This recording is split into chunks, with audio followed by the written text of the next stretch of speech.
I don't wanna grow up, I'm a curious kid. The world has 100 questions I can play with. So I'll open my arms and eyes and wonder every day till the day I die. No one really knows why gravity exists. Naming something doesn't mean that we get it, so I'll live. Today, I would like to welcome Barbara Natterson-Horowitz and Kathryn Bowers.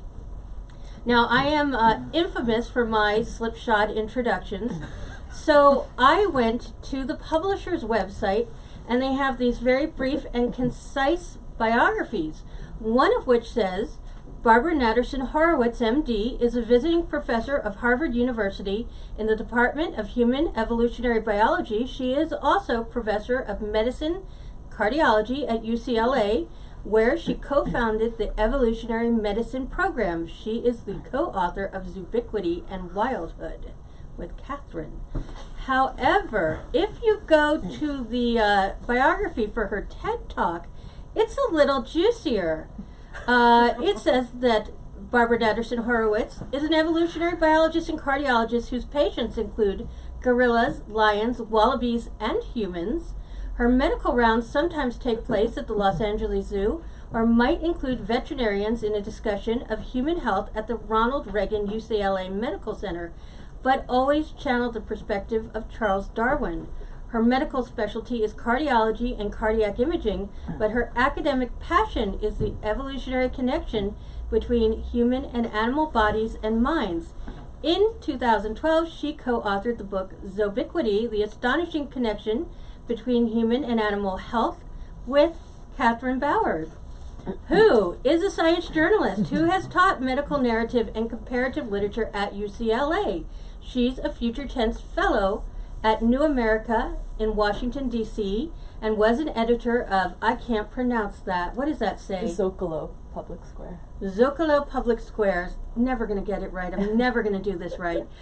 In Los Angeles. She is also the co-author of bestsellers Ubiquity and Wildhood. Please join me in welcoming these fine ladies.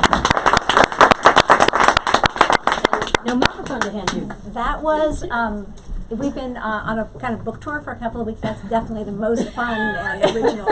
Thank you. Thank you.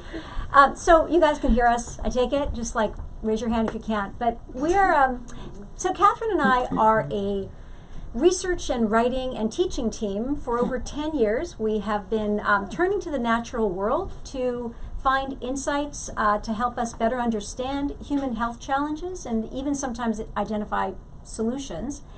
We spent the first 5 years looking at health issues, whether we could learn what we could learn about heart disease and cancer and psychiatric conditions in humans by learning from veterinarians and wildlife biologists. But the last 5 years we've been focusing on something else, and that's what we're going to talk to you about tonight. So we're going to keep it brief and show you a lot of videos and really just chit-chat about the book. We had a huge amount of fun researching it and writing it, and then you guys can ask questions. Here we go.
Movie.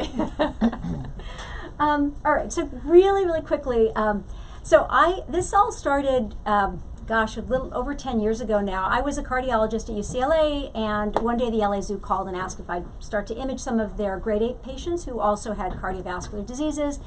And so I went to the LA Zoo and I started working with a range of their animals there, and this is just one picture because it's like, frankly, the best picture that will ever be taken of me. And that's me, and that's Cookie, who was a geriatric lioness at the LA Zoo, who developed a collection of fluid in her pericardial sac, the sac in which the heart's contained. And we put together a team of veterinarians and physicians, cardiologists, anesthesiologists, and we drained the fluid and created a little window, and the procedure was a lot like the human version of it, except for that. Let's see. It's a paw. And can you tell what that is? Tail. So anyway, that experience went on for several years, and during that period, I was really lucky to be introduced to this person over here, and a brilliant, innovator and animal behaviorist and lots of things. And the two of us have been on this journey to really see what we could understand about human life by going around the world, interviewing experts, reading, observing animals, and we began developing a methodology, a very specific methodology in our phylogeny lab to uncover patterns and trends between animals from very different groups. So we're talking about fish and birds and non-human mammals, and see whether we could identify these patterns that could lead to clues about why things were happening in human life. So we published our first book, Ubiquity, and we created the Ubiquity Conferences, which are where we brought together veterinary schools and medical schools, because this had never really happened before, which was incredible to us because we were learning so much about human health and disease by talking to veterinarians and wildlife biologists and conservation biologists, and yet there was not a single conference which brought together medical schools and veterinary schools. And so this was actually the first conference was at UCLA, UC Davis School of Veterinary Medicine. They were our partner, and the Los Angeles Zoo. And this handshake is between the then dean of the medical school at UCLA and the then dean of the veterinary school. And this handshake has now been replicated around the world. We're proud to say Ubiquity Conferences have actually become the premier conferences that are bringing together veterinary and human communities. And this summer we had one in Georgia, and actually the Nobel Conference this September featured Ubiquity, and they had a Ubiquity Symposium to kick it off. But the journey and the story about how we went from looking at all of these medical and psychiatric conditions to adolescence, I'm just going to pass the clicker to you. So we were actually up at Moss Landing, which is not far from here, and we were studying some health questions that we had about the population of sea otters that were there. We were with a wildlife biologist, and he said, turn around and look out at the open ocean. And so we did, and he said, what you're looking at is the triangle of death. We said, triangle of death, why is it, what are you even talking about? And he said has the largest population of great white sharks of anywhere in North America, and a huge percentage of shark encounters happen in this area. And he said it's so well known, not only among humans, but also among the marine life there, that no one goes into this area, that all the sea otters know not to go in, except for one particular kind of sea otter, and those are the adolescents. He said the adolescent sea otters will make these excursions in, kind of joyride with the great white sharks, and then if they live to tell the tale, they emerge, and they actually end up being safer later in life. And we were stopped in our tracks by this comment and the idea of risk-taking in a wild population of animals that were also adolescents. And so we had spent the past 5 years looking across species, as Barbara said, with questions relating to health and development. And so we asked ourselves, is there something unique about this age between puberty and maturity that has common characteristics that we can find not only in humans but in other animals?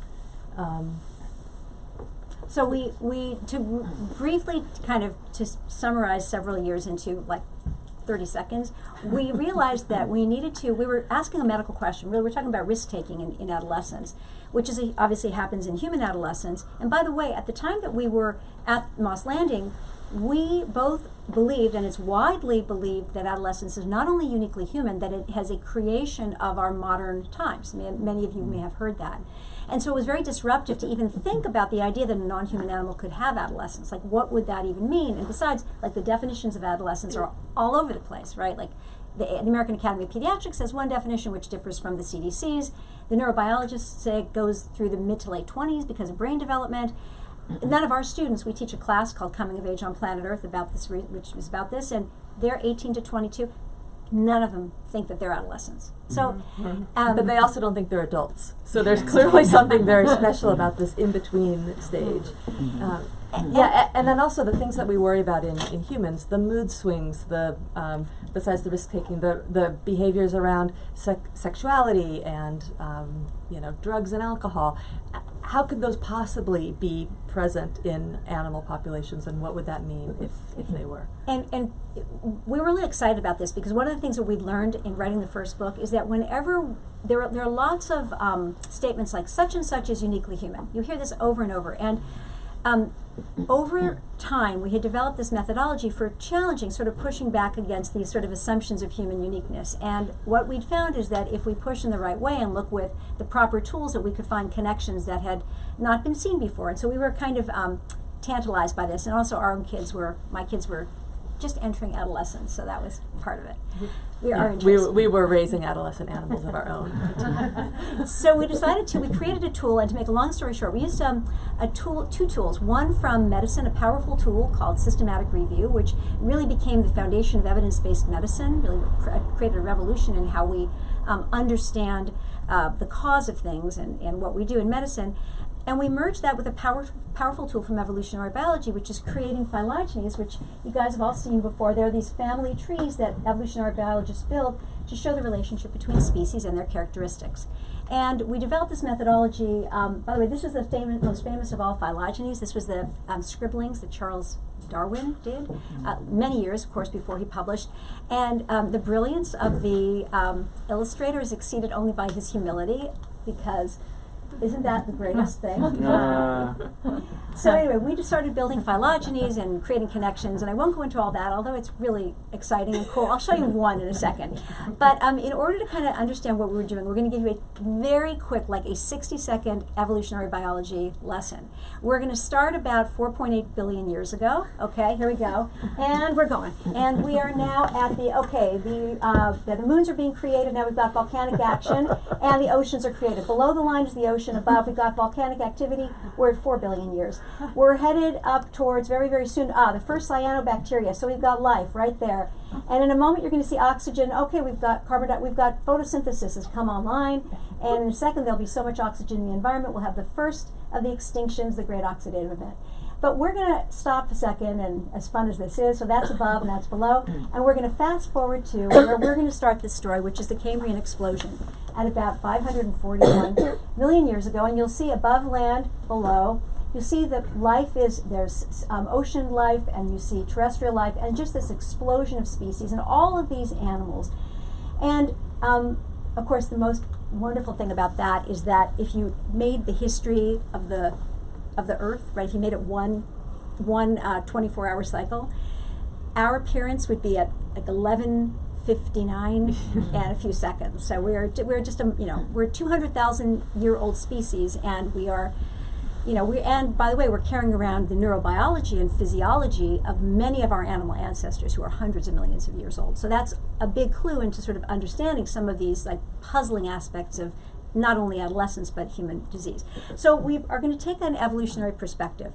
And one of the first questions that we have to ask whenever we are looking at a topic, I'll talk a little louder, we asked ourselves, okay, we've got these sea otter that are apparently, these adolescent sea otter that are swimming into this area of ocean where there are predators and none of the other animals. So developmental categories, older animals and younger animals aren't doing it. What is that?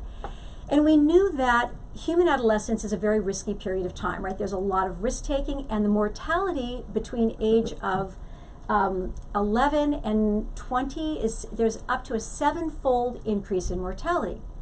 Well, as an evolutionary biologist, this doesn't make a lot of sense, that there would be a 7-fold increase in mortality in a pre-reproductive group. Like, what is going on?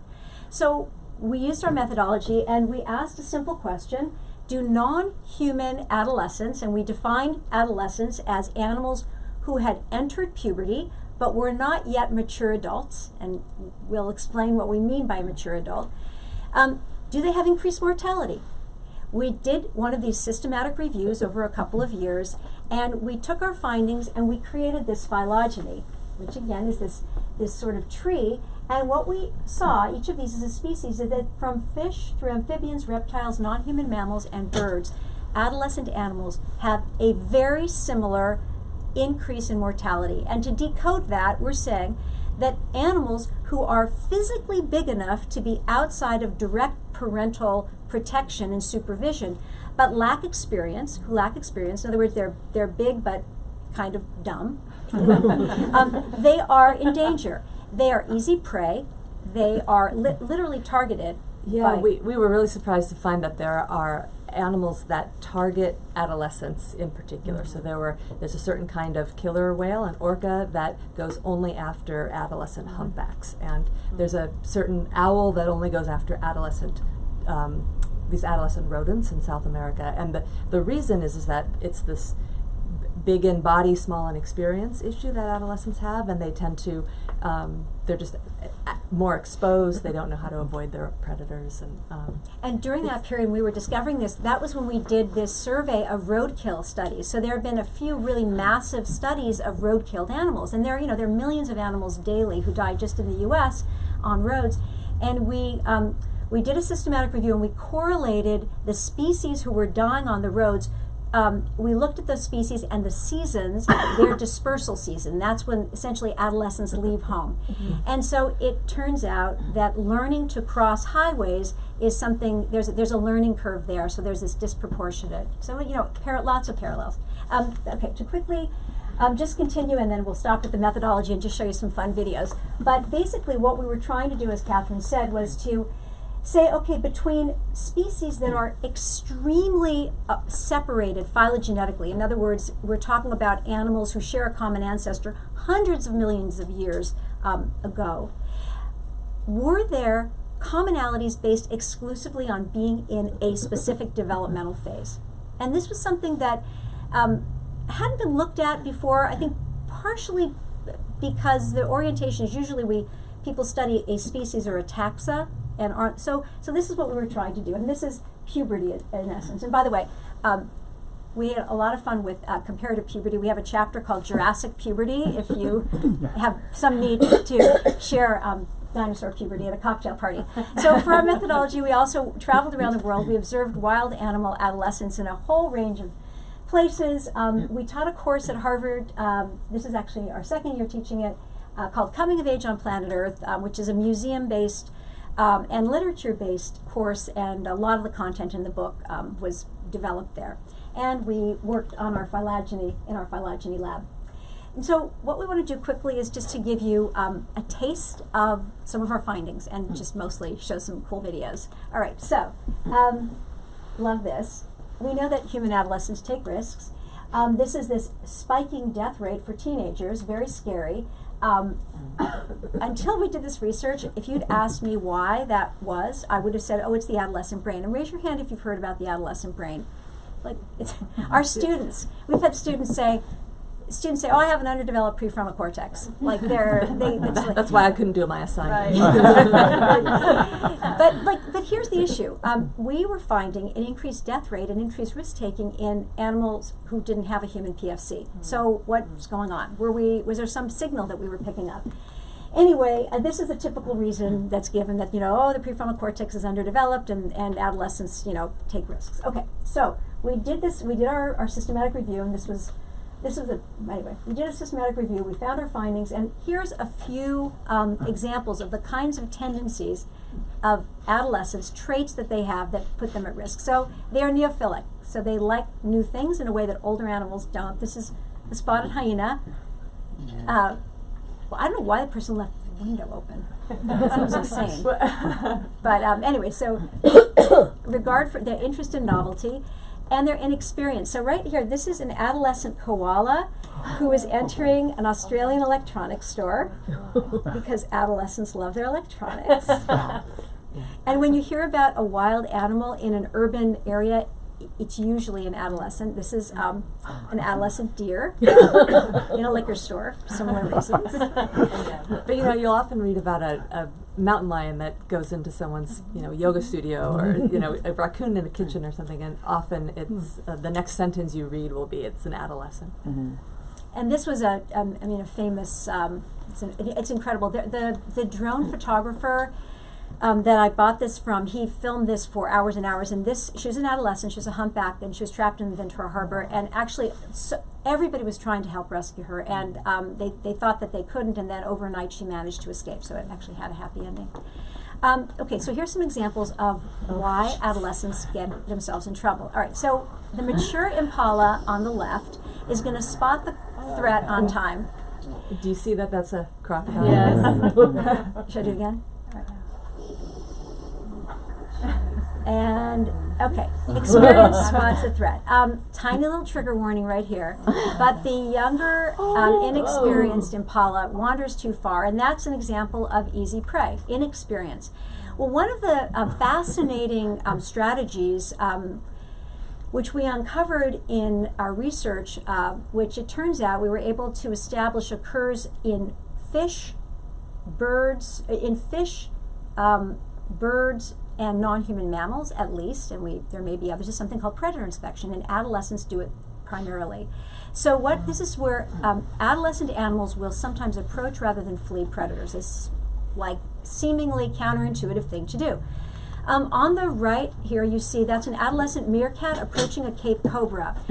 Predator inspection is often done collectively. They do it in groups. You see they're conspecific, their peers coming together. They're going to encircle the cobra and smell and look and learn. They're learning about danger, and it can be dangerous, but they become safer for it. And then this is actually, I'm going to start this way. This is, on the left is, actually, this is these are Thompson gazelle adolescents who are approaching the cheetah. So you see, so here they're coming toward. This is predator inspection, and the largest study of predator inspection in adolescent animals comes from Fitzgibbons, a woman who did extensive research on the behavior. She literally counted the number of approaches that adolescent Thompson gazelle made versus adults. So anyway, and this is. Okay, I bet somebody. I bet you. Raise your hand if you saw this. Oh, this? Yes. Oh. It's in Berkeley. It went viral like a year ago. So these are. So we had seen this like a year and a half ago, and because we have just everybody saying, and we were like, "What the hell is it?" So what in the middle is a dead cat. Oh. So we were presenting our research at the Animal Behavior Society in Chicago this summer. And a bunch of people were having beers afterwards, and one of the women there is this very famous, brilliant Judy Stamp. She's like an acclaimed behavioral ecologist, animal behavior expert. And we said, "Okay, Judy, what is that?" She goes, "Those are adolescent wild turkeys, Yeah. and they're predator inspecting, but they've got it wrong, right? They're the impulse to circle and learn their predator, even though their predator's dead." So, all right. Do you want to do the next part? Or? So, okay, we're going to switch from risk taking really quickly, and we're going to go fast so we can chat about things. But okay, so the book is divided into the four competencies of becoming a mature adult, and that's how we defined Wildhood, because the multiple confusing definitions of human adolescence are entrained either with a biological, either it's a number like the age or some biological feature, and we decided, well, you know what? In this day and age where first of all, puberty is happening earlier, right? We've got third graders with their periods. Those are children, not adolescents. And we've got extended. So we decided we were going to use competency-based definition. That to be a mature adult, there are four competencies that every animal has to master. And the first is staying safe. And the second is really about learning to negotiate hierarchies and live in groups and find your place in the group. And it turns out that by understanding how that works in animals, it gives us a very powerful clue about adolescent depression, anxiety, and, believe it or not, the linkage between rising rates of anxiety and depression in human adolescents and social media usage. And to condense things to 2 sentences, the connection has to do with what we call the biology of comparison. And so if you're looking at groups of animals, right, so these are fish, which they look like clones, but they aren't, right? They're all individuals. There's males, there's females, some are healthier, some are less healthy, some have different life experiences. And each one of them has a status relative to the other one. Like each one of these fish, there's something called transitive rank inference. These individual fish know what their status is relative to every other fish. Wow. And there are safer places and more dangerous places within that group also. Right, and so they're comparing themselves to the fish at all times. And there's a part of the fish brain that's conserved across vertebrates called the social brain network. And it's very important to help animals understand what their position is and how to behave. So what's interesting is that if you look at what happens, and we're going to use fish as the example, but we studied this in crustaceans, fish, reptiles, birds, and non-human mammals. When 2 animals, fish, come together and there's a contest, these are 2 cichlids who are going to do that iconic mouth fighting, right? They're sizing each other up, right? And it's on. So one is going to win and one's going to lose. The winner is going to have a change in its brain chemistry that is going to change its behavior in such a way that it makes it more likely to win the next bout. That's called the winner effect. The loser has the opposite. And one of the things that happens with the loser, the fish loser, is that its serotonin level falls and its cortisol, its stress hormones rise, and behaviorally it starts to change in such a way that losing once makes it more likely to lose again. And the more it loses, the more it loses. Ultimately, what we have is very different behavior. You can't ask a fish how they feel, but you can observe the behavior of a chronically winning and a chronically losing fish. So this here is a fish who's had repeatedly positive comparisons. Basically, this is the biology of comparison. They keep winning. And this fish is sort of barely moving on the bottom, but this is on the opposite end of things. So this becomes really interesting to think about the connection between social comparison and depression. And if comparison is triggering changes in brain chemistry, particularly around the serotonin system, it turns out one of our important findings was that serotonin system is a status detection and broadcasting system from crustaceans all the way through mammals. So then you try to think, well, what is social media but comparison? That is literally how many followers do you have? How many likes? It's comparison. So we framed a model for thinking about adolescent anxiety today and its connection to social media, which is a kind of a mismatch model where there's assessment overload, kind of comparison overload for brains that are adapted to probably intermittent or seasonal comparison. So we've read about it more clearly in the book, but the idea is that the brain of a young animal living in a group is very much about its status, and that can be hijacked and is being hijacked. And also status that's attained during adolescence can follow an animal the rest of its life. So it's those plastic brains that they have are also super attuned to status at that age. Yeah, and your status as an animal, as a non-human animal, in humans obviously it is as well, but it's highly consequential. High status animals, and we're talking about, fish, birds, herds of wildebeest. High status animals occupy safer positions in the flock, schools, and herds. They have better access to food. They are consequently have better immune function. They even get better sleep because they don't need to be so vigilant because they're in the safer positions in the herd. There's so many advantages. So literally, if you watch an 8th grader composing an Instagram post and behaving like it's a matter of life or death, it may be that some of that is because for her adolescent animal ancestors, it actually is a matter of life or death. That status has a salience during adolescence that is real.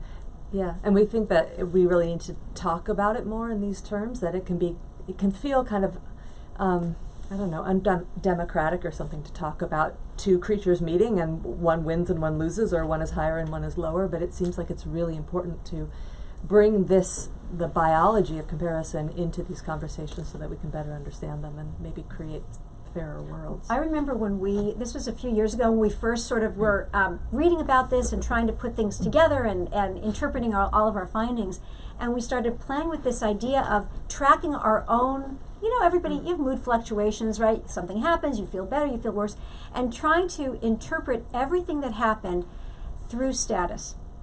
And and status meaning the sort of environment around you, the social environment around you. So it was, try it. I mean, like something happens, and anyway, there's a frame for it. Okay, so that's the sort of the biology of comparison.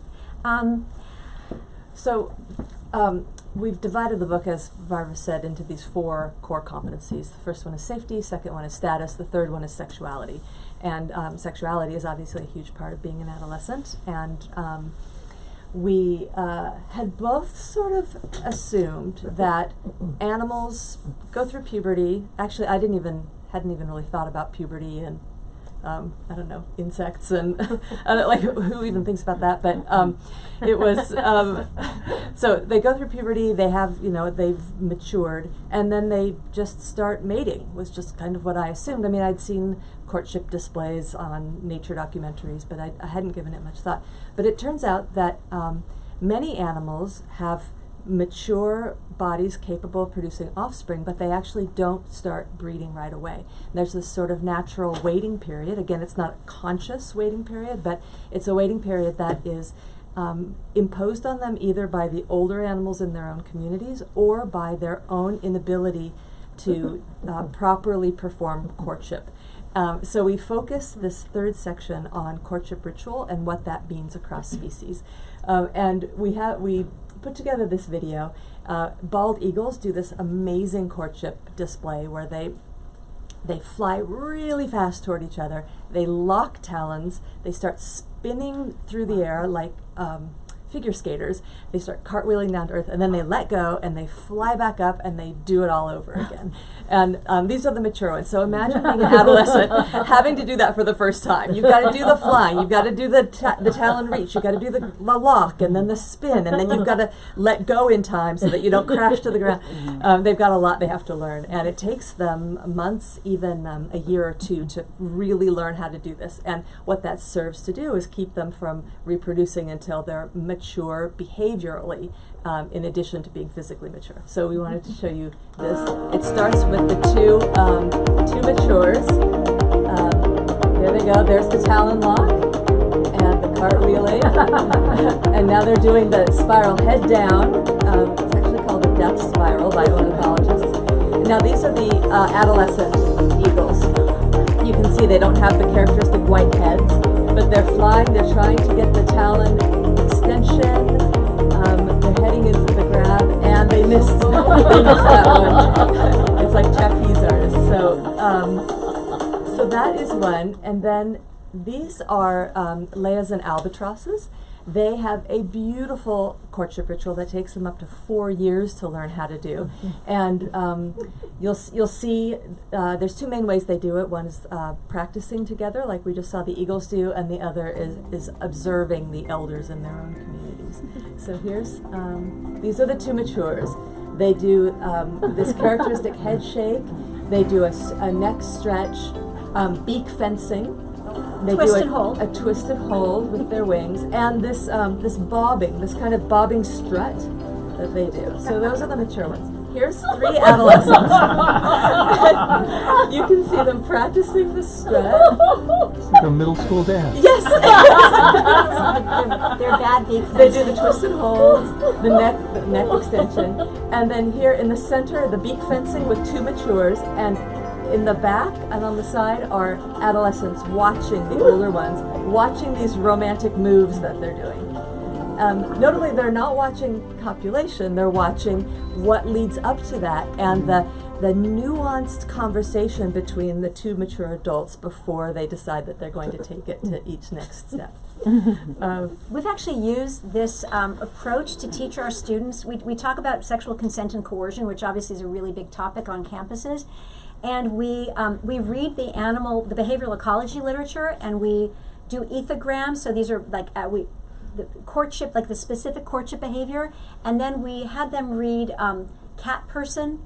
Remember the New Yorker piece that went viral, right? So we're trying to sort of say that there's a way of using how wildlife biologists break down animal courtship to sort of look at human courtship and our deficiencies or our strengths. So we're trying to kind of make those connections. And we also did find several studies on animals that were separated from their peers during this important age of practicing, and they had trouble communicating sexuality, communicating desire, and interpreting the messages of others if they didn't have this really core important practice time.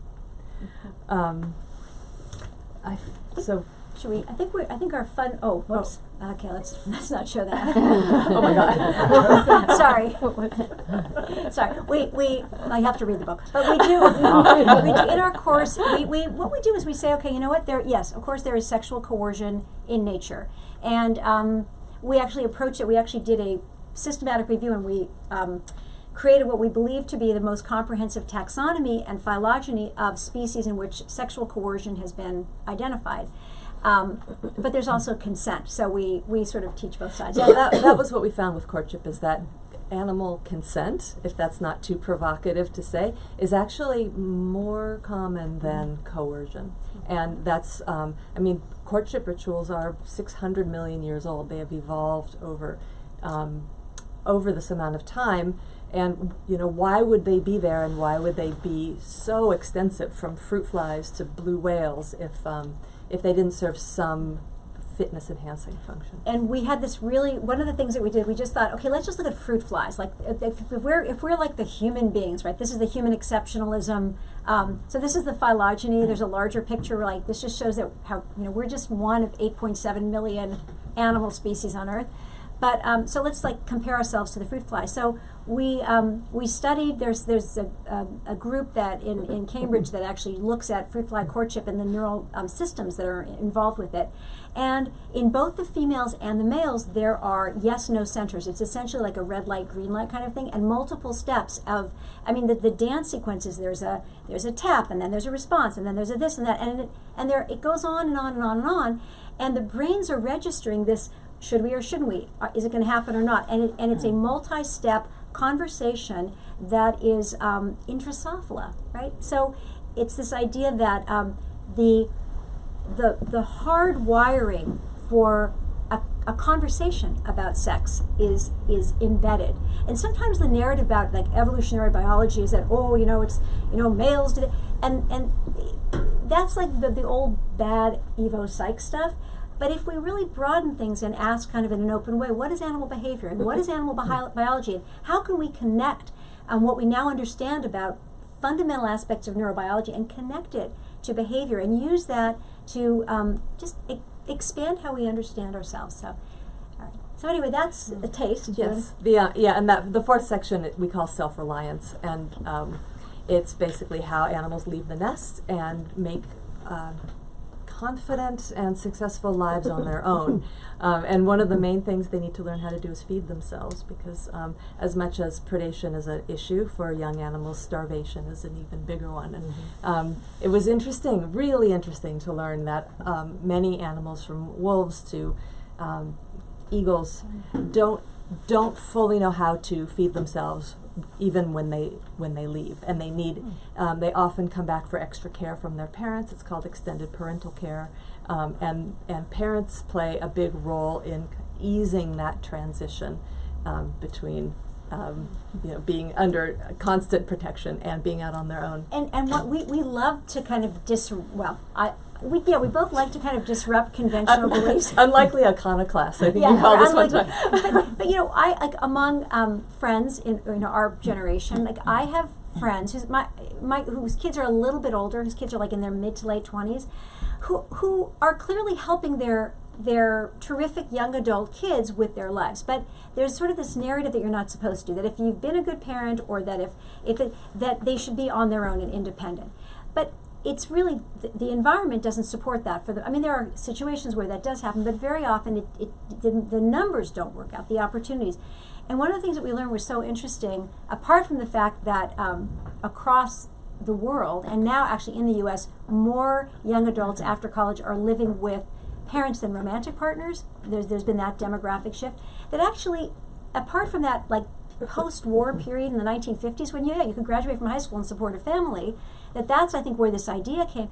That in nature, there as you were saying, there are situations when the environment is either too dangerous, or there are not enough resources, where either young adult animals don't even leave, they remain as helpers at the nest, or they come back, like these penguins who fledge, that is, they jump into the icy waters off of Antarctica, but then they come back and get supplemental feeding because either they're not good enough as hunters or whatever it is. So it's that flexibility was really interesting and disruptive of like what the natural way is. Like there's just a huge amount of variation, which is very much sensitive to the environment, and also, and this is like incredible, that animal parents in some cases have been shown to adjust the level of care and the kind of care based on the characteristics of the offspring. So there's this sensitivity in how it's done in nature, which you never see in like David Attenborough somehow. It just feels like it's anyway. That's I'm heading toward a feminist screed, so I'll stop right there. And we'd love to take some questions. I just want to say quickly that we brought one more tool to the writing of this book, and that was the tool of the novelist, journalist, storyteller, and we've divided it into the 4 core competencies and chose an animal protagonist for each one. These were animals that were tracked by scientists around the world, geotagged or sometimes just followed with old-fashioned binoculars, and the scientists themselves gave names to these animal individuals. And we really thought that this would be a way to bring the science to life through the animal stories. So we start with Ursula, a king penguin off Antarctica, who one day has to leave with her peers and enter the scary predator-filled waters. We have Shrink, a charismatic hyena who lives in Tanzania, who it's basically a rags to riches tale, and we talk about the elements that he has in his own character and in the environment around him that allow him to succeed. Salt is a humpback whale who was born in the Dominican Republic, and she migrates back and forth between the Gulf of Maine and the Caribbean every year, and she's 50 years old now. She had a sexual coming of age in sort of the mid to late 70s that we used to talk about. We used to talk about sexual expression, and then finally Slavic is a European wolf who moved from his home in Slovenia to, he went through the Italian Alps. He almost froze to death, he almost drowned, he had to cross a river, he got lost, almost died of starvation, and then ended up north of Verona, where he met a female wolf that scientist named Juliet. Kind of basically lived happy. I just wanted to actually, because we're talking about, we've been on this kind of book tour talking about, and there's so much in this. There's so many years of work, but so in front of each of the 4 sections, the groups who were following these animals for a variety of they were studying different aspects. So this is Slavic. They, as Kathryn said, they had either GPS satellite data or they had radio collar data, and we went into their studies and we extracted the data that we needed to tell the story, and then we created maps of the journey that highlight the competency that we're featuring, one of each of the 4 competencies. So this was Slavic's journey. Anyway, just thought I'd feature our maps. So, any questions? Yes?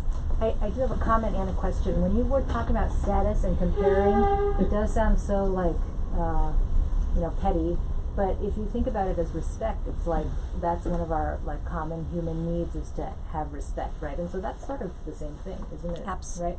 Right? So it's sort of interesting because status is kind of like a loaded word. I know. It's My unfortunate. jewelry, No, it's true. bling. We don't even like that we use. We were desperately trying to find a word that wasn't, the words. It's like status symbol. It's like sort of designer cars and, but it's also the vocabulary of social media. I mean, what's That's you know, true. with status. Yeah. yeah.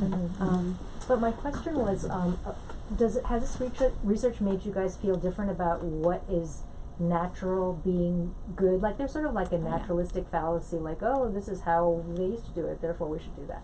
But then, like, we're humans, just because, like, insects rape each other, it doesn't mean we have to rape each other. So has it affected how you guys think about that? We talk about this a lot with our students, and I mean, it's one of those things that I think there's an increased sophistication about this. But certainly years ago, when people presented information about what was happening in the wild, there may have been a tendency to conflate natural with normal or normative, right?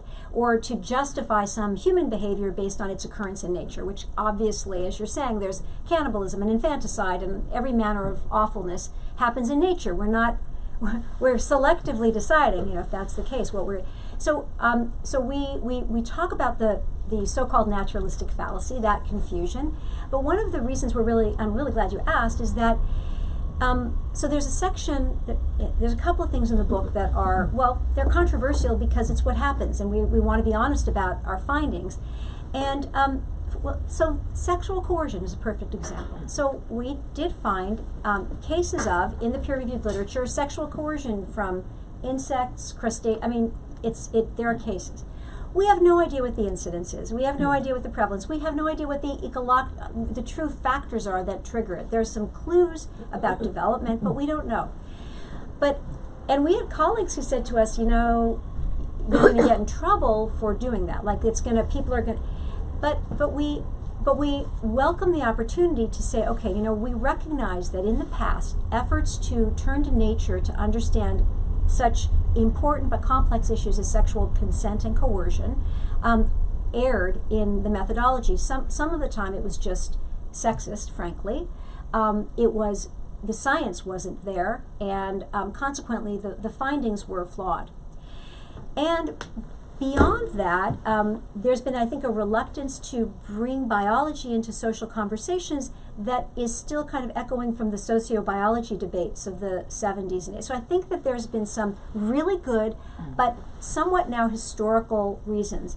And what we're doing with our methodology is literally looking broadly. We have this lens, this tool to look broadly across species and now it's crustaceans through mammals, to identify characteristics, to understand the biology, so to create a sort of a synthesis between the behavior, the life history of those animals, and the neurobiology, and then use that to understand, to make connections to human life, right? So we're asking more questions, we're developing more hypotheses than we have answers for. But it's a methodology, it's a systematic way of doing it, and we would say that it's better to know what's happening in nature than to go like this because we're scared that some people who are ignorant or just haven't yet learned about might misinterpret it. That this is an opportunity to push out good information. And it's also useful to see how much environments and the ecology can affect behavior of animals, which sort of takes the onus off of individuals for their for things they might be feeling bad about. Thanks. yeah.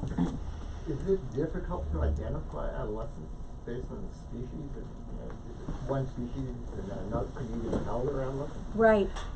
That's such a great question, because in our field work, that was what we were trying to do, was can you go out and just look and find them with your eyes? And it's hard because they are mostly grown. And how would a zebra in his first year in the herd be different from a zebra in his sixth year in the herd? Like they're So but I mean So if you're looking at them, initially no. But as you know what to look for, first of all, there are some species where there's distinctive, like the adolescent plumage in certain birds. But putting that aside, like the ungulate, like sort of zebras or gazelle or whatever. So when you first look at them, if the size may be big, but as you watch their behavior, the inexperience is clear, and there's certain tells of adolescence, like adolescents alarm call too easily. In other words, they get like these the sea otter. They're the ones that like they haven't yet learned that, oh no, it's just a kayak, it's not a great white shark. So there's like an overreaction. And they also are still learning to school the fish. I mean, there's you can see the inexperience, but the phenotype itself can be hard. And by the way, we think that phenomenon, knowing about that in animals, can help us keep humans safer. You think about some of the things that have happened in the last 10 years where 15-year-olds were mistaken, who are big, big 6 foot, were mistaken for, who are kids and inexperienced adults with some pretty tragic consequences. So this idea of a big body equaling a mature animal is not, it's one of the points. Kathryn, you touched on this right at the end of the talk, but as I was reading the book and reading specifically about the sort of 4 families and individuals that you focus on more closely than some of the other animals, I really thought about the fact that they were named. And obviously we've seen Jane Goodall name her chimps, and it makes it a lot easier to tell your research subjects apart. But I was thinking about the danger, especially in the subject matter you guys are writing about, of anthropomorphizing, and everything you're talking about talks to this. But can you speak about trying to avoid that and the steps one takes to do so? Yeah, again, well, it's like one of our most favorite subjects and questions. And it's interesting because it's both a sort of literary writing challenge and it's a scientific challenge. So our first concern is to make sure that it's scientifically completely credible. And again, the names were chosen by the scientists. I mean, we could have chosen, and actually we do write about a mountain lion in Southern California, and it's not P22, but it's P somebody else. And those scientists on purpose don't name those animals in order to not give them, more human qualities than they should have. But yeah, I mean, so we're very, very aware of that, and it's an important part of both the writing and the science that we do. And just to add something, I mean, a lot of us as kids were told not to anthropomorphize, right? That wasn't scientific. And then what is it? But what is anthropomorphize? Like, what's it? So anthropomorphizing is when you project human mentation or human characteristics on an animal in a way that's not justifiable scientifically. Okay, so if that's a working definition, so just for a second sit with that and consider that the assumption that underlies when the kind of the charge of anthropomorphizing is that we humans are so unique in our brain biology that it's absurd to make the connection that when we see behavior or some phenomenology that looks human, it's absurd to even consider that it might actually share a mechanism. So, but I mean, I remember reading Animal Farm in 7th or 8th grade and learning the term anthropomorphize. Think what we know 40 years later. Okay, well, we know about, careful there. We know about comparative genomics. We know how much the genome between human and non. We know about neurobiology, how conserved it is. We know, I mean, there's so much more that if you ask yourself, if there's going to be a mistake to be made, a scientific mistake, is it more likely to be anthropomorphism or human exceptionalism? And, Very good point. Yes? How did you happen to choose the subjects of your study? Yeah. That was a process of wanting to find research subjects that had enough data that we could tell their full story, or as much of it as we needed to for the competency that we were looking at, and then combined with wanting a global perspective. So we wanted to make sure we hit a few different continents if we could. But it was it was mostly the data that we needed. Yeah, and it took a lot. I mean, we had a bunch of animals that we didn't, that never made it into the Sarf the lemur. We had to leave Sarf the lemur. That was a fascinating story, actually, because he was born in a lemur preserve at Duke in North Carolina, and he and his grandmother and a couple of siblings and I think maybe his mom were all packed onto crates and taken back to Madagascar to repopulate the lemur population there. And it was an interesting study in the things that they needed to learn how to do in order to survive back in their sort of native homeland that they had never even been in before in the wild. There's some really fascinating stuff about, they called it predator boot camp for these animals who had never been in wild environments. They had never gotten their own food. They had to teach them how to open up, seed pods to get what was inside, and how to avoid predators. And they were island tame. So that term that, when animals aren't exposed to predators for many generations, they lose the fear. And when Darwin was, on the Galapagos, he was walking, and animals were walking up to him. He was like, "What's going on?" So they were predator naive. And actually, I don't think, I think some of these reintroduction programs where they take captive animals, and some of them are successful, some of them are less successful. But that was the one that, didn't John Cleese make the movie about that? Yeah. He the Monty Python creatures. Yeah. Yeah. So.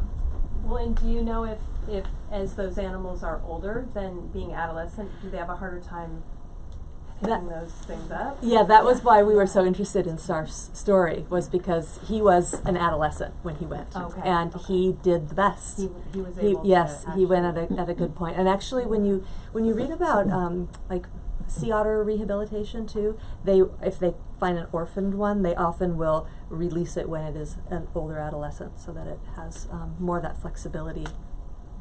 And this is just to peer influence, but one of the best things you can do to make a predator-naive young adolescent safer is have it, whether it's I'm talking about fish, is have the fish hang around with conspecifics who are more experienced. So just being around fish who have been around predators makes a predator-naive fish safer. For the for the fighting fish, who behaviorally won constantly or won the fight, there's a change. There's a definite observation of behavioral change. The one that's happy, the one that lost is depressed. How you mentioned that chemicals are released, increased or decreased. How were those measured in the fish? They so in these fish species where there's a clear hierarchy, you can literally, whether it's the cichlids that we showed or the stickleback, you can, if you're an experienced observer of fish, you can see what the hierarchy is just with observation.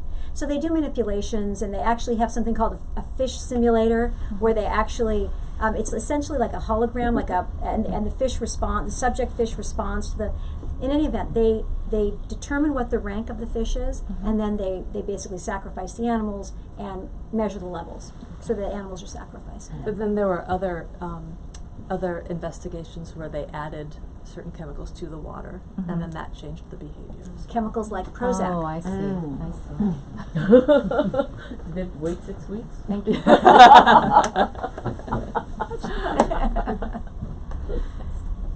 When I think about adolescents and young adults, I think about their intellectual curiosity and challenging the status quo. Did you find any examples in the animal world that the younger generation introduced a new idea and then that was adopted? Yeah. Did you have one? I'm just thinking about Tiktaalik and just the idea that so there are a couple of examples. So Neil Shubin is this University of Chicago paleontologist, and his team discovered Tiktaalik, which is this transitional species between fish and land, because the fins are these lobes, right?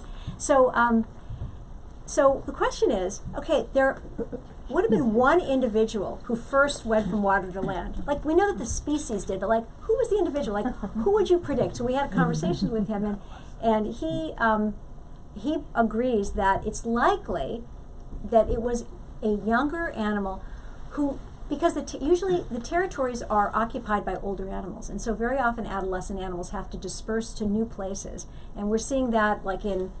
This was what I thought of when you asked that question. Was there's this area in Antarctica that is, things are shifting around so much that basically there's an island that's coming up, so it's kind of brand new land, and it's being populated by adolescent penguins because again they're pushed out of their own territories. They're always looking for new things, and so there. And we heard a similar story about adolescent hyenas that were the ones that were more likely to go out in search of new areas and to populate new areas than their elders, who are sort of at the top of their own social food chains and have really no need to be more creative. Oh, also squirrel grit. Yes. Right. Yeah. We also found studies of squirrels and meerkats that when they were presented with puzzles, they were more tenacious and more creative and more persistent with trying to find the solution than their elders were. And just to bring it back to humans, we, between the ages of like 11 and 23, if you're going to make a major discovery, it's going to happen then, right? And Darwin was an adolescent when he boarded the Beagle. He was only 22. And Margaret Mead, who actually really founded the comparative method of looking at Coming of Age in Samoa, was a book about adolescence. Her thesis advisor had sent her to Samoa to study adolescence there to figure out why it was basically, is it nature or nurture? That was the question. So she was an adolescent when she was 23. And, there are a lot of characters in history who were pretty young and probably took risks that they might not have taken later. And then there's Greta. Yeah.